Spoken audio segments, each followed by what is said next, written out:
So, it is sit at home or die. Because the best way to commemorate the death of 3 million people who died 50 years ago is to kill some more people today. Ndị Igbo ibem, luenu ilolo. One of the red flags of a society on the path of destruction is the death of empathy. When the only valid viewpoint is mine and I am prepared to enforce it with a gun. I can kill my fellow man at will for how he looks, for how he talks. His legs are like logs to me. His blood is palm oil. And the cries of his widow and children is music to my ears.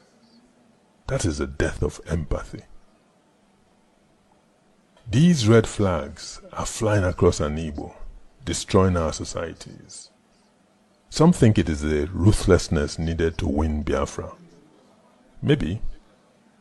But a victory won with the dictatorship of the gun has to be preserved with the gun in a new dictatorship of the cemetery. On the other hand, if we win with restraint, with negotiations, without murders and arson, we can celebrate on democratic streets flowing with palm wine rather than blood. There is a new rudeness in the heart of Ndi Igbo that despises wisdom, that celebrates insolence. We have lost the eloquence of Chinua Achebe's cultured language and replaced it with hatred, with abuse, and with the banter of bullets. We have killed conversation with our readiness to insult the other person. In our culture, the wise will hold settlement meetings for the hours and days and weeks and months necessary to resolve the most difficult problems in a way that will keep the community whole at the end of the day. Today, the only acceptable viewpoint is my own. And when you disagree with me, my first sentence is, "You're a bastard, you're a devil." And since there can be no conversation with the devil, the next step is to call out the gunman. A classmate of mine was killed yesterday by unknown gunmen. No matter who pulled the trigger directly, we know that his blood, and the blood of all those thousands who have died and all those thousands who will also die in this season of bloodshed, their blood is on the hands of all of us who circulated a call to bloodshed, who contributed a tweet of hatred that enabled the slaughter. No well-born child takes a cutlass into a meeting of the Umunna. No true friend or brother gives you a gun to go to settle family differences. Only your enemy, dressed up as your friend or your savior, will do that. Solomon's test of motherhood was the mother who would rather lose her child than have it cut into two. We cannot blow up our land and claim we love her. There is no village square or town hall or public building in IgboLand that can be improved by a bomb. This madness must stop. Ndị Igbo luenu ilolo.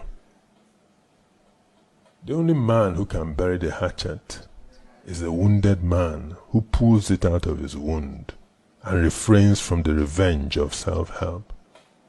Once he throws it again, he loses control of the hatchet and of his destiny, because his hatchet will kill innocents, who will revenge on other innocents, and the cycle continues. He lights a fire which he has no power to quench. In the 60s, the killing of the northern leaders by coup plotters was followed by a campaign of hate speech in the north that led to the killing of 30,000 innocent Igbos with a hatchet of hatred. Our national leaders in the 60s failed us.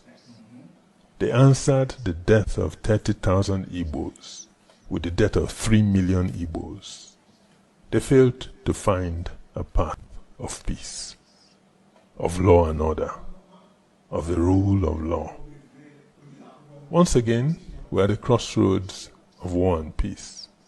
On one hand, we have so-called heroes that call us to arms, to revenge our justifiable grievances extrajudicially on innocent Northerners and Igbos alike in our midst.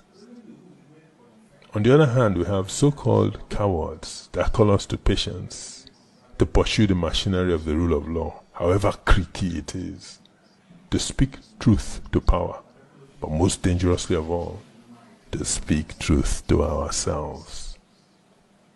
There is a peaceful path to our greater future. Whether that future is through an independent Biafra or a radically restructured Nigeria, we must find it. It is hypocrisy to commemorate the death of 3 million in the past when we are scornful of efforts to prevent the death of 3 million in the future. Self-protection is not revenge. I am a war child. By 1970, when the war ended, I was 7 years old. If we go back to the cemeteries of a civil war and raise my 2 million fellow children who were starved or bombed to death, if we were to give them the right we demand today, a referendum on their deepest desires, I know they would all vote to leave. Those that chant, "Sit at home or die today," should know that they draw the blood of their brothers and sisters in the name of demons of war, not in the commemoration of the innocent dead of the Civil War.